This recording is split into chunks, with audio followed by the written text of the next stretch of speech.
Hello beer tubers and welcome to yet another brewery showcase with me, Peter, the master of hoppets. Today we're showcasing a brewery that just hit Europe. I thought I'd group these three up, the three hoppy offerings, in one video to talk to you guys about the brewery and the beers and spread the word of this brewery because they are one of the breweries in the States I've been wanting to try for a long time because they're quite well known for their hoppy beer game, especially their West Coast IPAs.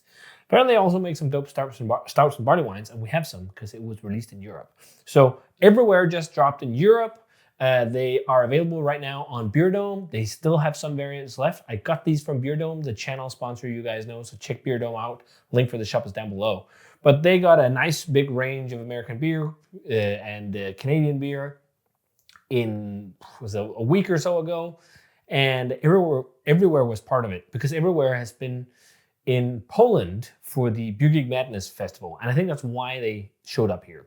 So it's a brewery I really wanted to try for a long time. I know of them because of just geeking out about brewers making great West Coast IPA because I wanted to learn about that because I love brewing the styles myself. And Everywhere is one of those breweries that popped up. And also because of Joe from Joe's Arcade. So shout out to Joe. He's a big fan of these guys as well. He's done a couple of videos on their beers. But I thought we'd group them up in a brewery showcase because no one here in Europe probably knows about these guys. So we'll do this first and then we'll do some of the heavy beers in separate videos. But we're doing three, as I said, and we're doing some West Coast and some Hazy. And the West Coast beers are Must Be the Feeling, a West Coast IPA on 6.7%. And then we got Hold the Ladder, a double dry hop West Coast double IPA on 8.2%. And finally, we got Beyond the Ordinary, a double dry hop hazy double IPA on 8.2%. So all pale golden beers. And without further ado, I think we should just start. They're based in Orange in California. It's known for another famous brewery, the Brewery, which I love to drink beer from back in the day. So let's dive in here with the first one. So we got some info on hops. So Hold the Ladder, that was that one. This is Must Be the Feeling, right? Yes, Must Be the Feeling. So this West Coast IPA features Mosaic Dynaboost, Simcoe, and then New Zealand Cascade and Southern Cross. Nice. I've never brewed with New Zealand Cascade, and I'm sure it's quite different from the classic American one. That should be something I should do in a West Coast IPA. But yeah, it looks like the modern West Coast in the glass. Also, a big thing with like these hoppy offerings, people like to smash beers like this or drink them real cold. I like to let them sit out of the fridge for like 20 minutes before I pop them, just so they get a little bit of temperature so you can get the aromas better, especially with the Westies. They're more clean. They don't have hops in suspension and whatnot. So they do not, carry the same intensity. They do carry intensity, but it is quite different than a hazy IPA where there's a lot of stuff in suspension in the glass. So I like to let them warm a little bit, but it has that like almost green hued color, very pale yellow. It has a little bit of haze to it, but not much. I can smell the beers from here. It smells great. This is what the modern West Coast IPAs often look like. And sometimes they're also crystal clear. It kind of varies from brewery to brewery. But let's check out Must Be the Feeling first here.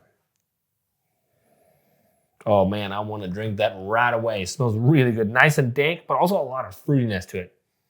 Sweet mango and some bright tropical fruity notes. Maybe a hint of a blueberry note. Blueberry kush note. Yeah, definitely blueberry kush now. Yeah, very nice. There's a little bit of a slight resiny touch in the back, which could be Simcoe, but it very much smells like a modern West Coast beer. Like very big focus on fruity modern hop aromatics. There's a little bit of a limey edge to it as well. And that could be Southern Cross. When I've used that has like some limey notes. Even there's also some stone fruit. It smells really banging. Let's try it. Cheers, guys, and thanks a ton to Beer Dome for the beers.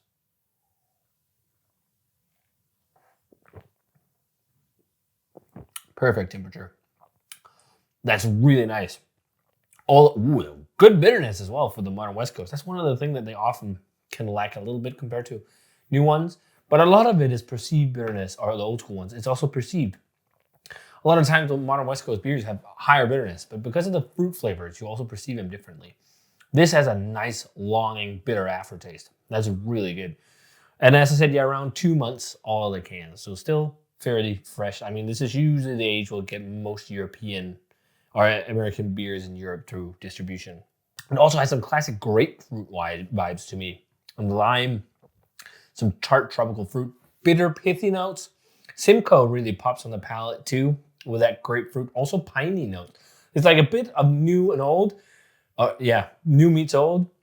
That works so well. Like these modern West Coast IPAs where you do a lot of the new school fruity cool stuff and then just a dab of old school. I really like that. This is great modern West Coast IPA.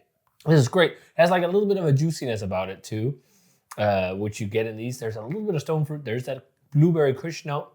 But on the palate, there's a lot more bitterness and resin and grapefruit and citrus pithy notes. I'm guessing Cascade also plays into that realm as well, along with the Simcoe. And then like some lime, but a lot of citrus pith. That is delicious. Really good. So let's move on to the next one, which is Hold the Ladder, which was the double dry hop one. And this one features, I made this almost this exact same combo in a West Coast IPA myself, just without the Simcoe. But it's got Citra, Simcoe, Mosaic, Nelson, and Strata. But yeah, this looks great in the glass. This has got even more of a green hue. Also a little bit more haze to it than the first one. But it looks very nice. Whitehead, let's check out the aroma on Hold the Ladder. Oh, wow. Yeah, that smells really good. Very bright, very popping, very zesty. Stone fruity, bright tropical fruit, like passion fruit, tart tropical fruit. Also a little bit of Nelson vibes, but Nelson isn't always like classic gooseberry white grape. It can also be super tropical and passion fruity and whatnot. It depends on when it's harvested. What I really like is where you get some of that. I think it's early harvest where you get more fruitiness, and then the later it goes more into the diesel and all that. And the early harvest has some of that expressiveness. And if you just go a little bit further in where you get that sweet spot where there's like a lot of the bright tropical fruit, but also going a little bit into like diesel and white grapes and all those classic Nelson notes. That's where it's really beautiful, the hop. It's almost always beautiful, but yeah, this smells really good. A little bit of a sweaty, dank vibe to it. It's definitely got some dankness. Also berry notes to this one. Berry notes and stone fruit. But Strata is also one of those hops that gives us stuff like that. It smells really good, this one. This smells much more new school than the other one. Let's try it. Cheers.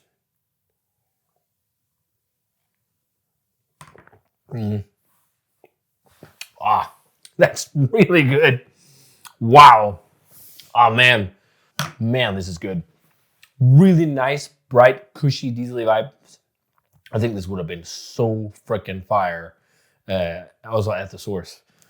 It's still fire, but I think it would have been even more fire at the source. This is very, it's got that sweaty, dank aftertaste.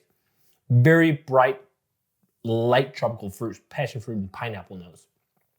There's a little bit of a grapefruit bitterness on the back.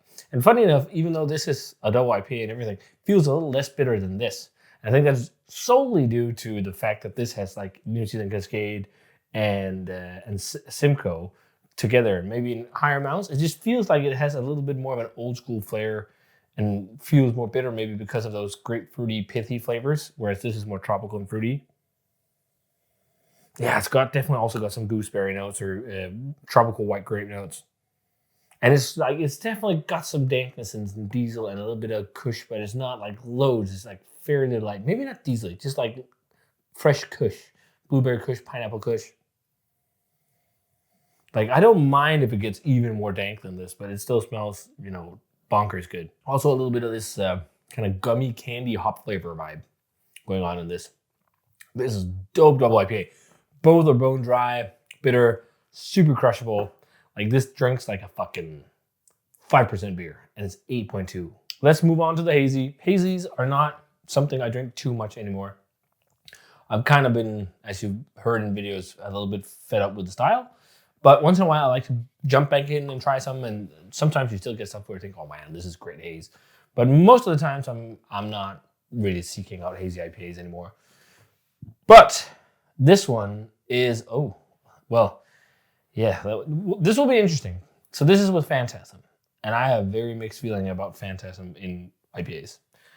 Sometimes it can be nice. In the beginning, I had some that were really good, but in recent times, I've also had a lot that's not been very good. But I think this could be better because it's from the States. So mainly been European brewed ones where phantasm has been used and they've tried to do biotransformation and all these things. I don't think it's worked the same way as like some of these genetically modified yeasts that are available in the US that we don't have in Europe because it's illegal to genetically modify foods.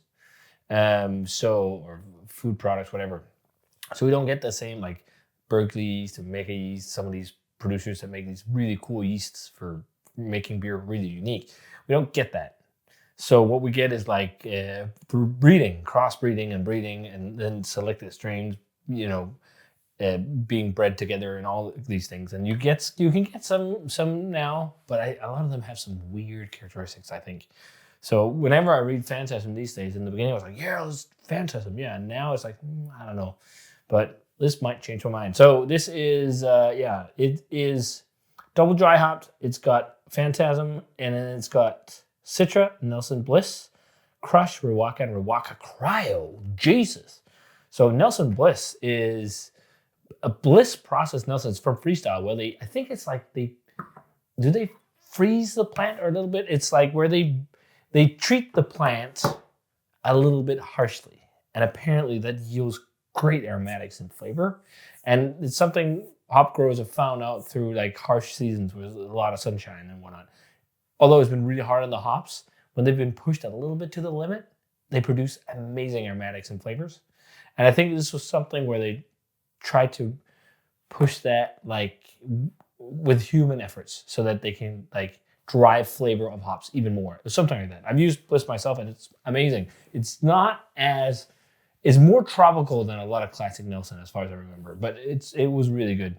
But yeah, let's try Beyond the Ordinary. So pours a hazy color, no head on this one. It faded really quickly, surprisingly.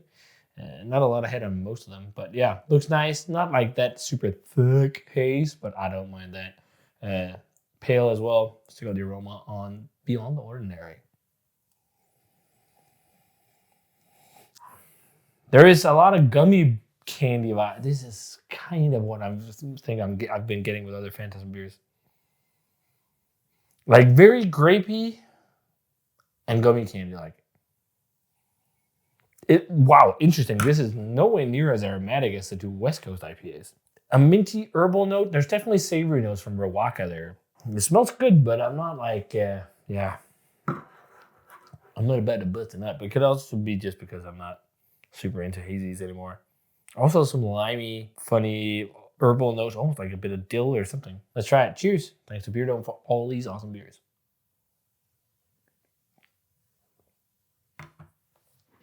It's a fairly dry hazy. That's actually nice. This drink's a whole lot different than the hype haze from many different breweries. It's lighter, it's dry. It feels more like hazy West Coast IPA or something like that, but without the bitterness. It's quite dry compared to a lot of modern hazies and hype hazies. But the dryness could also be something that's emphasized by all the hops in there. It just feels a whole lot drier than usual. It's actually quite nice. There's a lot of Nelson characteristics to this one. Really nice, bright Nelson and gooseberry type notes and white grape notes. The flavor is much better than the aroma. And it's like much better than any Phantasm beer I've had in recent times from Europe. It's got that savory edge from Riwaka, but also like Riwaka really pushes the flavor of other hops. It's got like this really bright tropical note, like Monstera Deliciosa and bright pineapple, underripe pineapple, stinging your palate, kind of guava. A lot of cool stuff. Like very, very different from these. Like these also, especially this, has a lot of that bright fruitiness. But this has like bitterness and the dryness, and this has dryness, but then also some fullness. Like it's like dry yet full. It's actually quite nice haze. It is. None of them showcase any alcohol or anything for ABVs and whatnot. Super well brewed, no flaws, fucking awesome beers. It's not like I'm completely floored. It's like some of the best fucking hoppy beer I've ever had, but it's like really damn high quality hoppy beer. I think I would be even more excited if I drank these in orange. And usually, like, when you go to the source with a lot of things, it's always miles better. Not miles, but it's definitely better than when you drink it a few months down the line. I think you should really get on these, especially the Westies now that they have them on Beer Dome. I want to air this as soon as possible so that you guys can get on them, because I'm sure the Haze probably sold out first because people love Haze in Europe still like crazy. But the Westies, in my mind, is what really deserves attention of this bunch. They're really good, especially this one. I think it's like a 94. It's a really, like, I think if this was just an ounce fresher, I would have given it a 95. I want to just crush this. Really dope hop combination, really nice aromatic and bright flavors. I think 93, 94 on the double, 93 on the single, and also a 93 on the hazy. Like it's actually a really good haze. Yummy. I'm looking forward to trying the barley wine on the stout. I'm sure they're going to be great. So yeah, favorite goes like this, and then the hazy, which is kind of, it's almost what I expected, really. But really good stuff, guys. Definitely check out everywhere now that it's in Europe. I'm not sure if there's other IPAs than the 3 cans I tried here, but they're banging. So get some while you can. And thanks a ton to Beer Dome for the beers. Check them out. Thanks for the shout down below. They still have some of these available from everywhere, so check them out now before they're gone. And yeah, as always, comment, subscribe, check out the Facebook fan page, all that social media stuff. And I want to say cheers, Instagram as well, all that. And see you guys in another brewery showcase or beer review.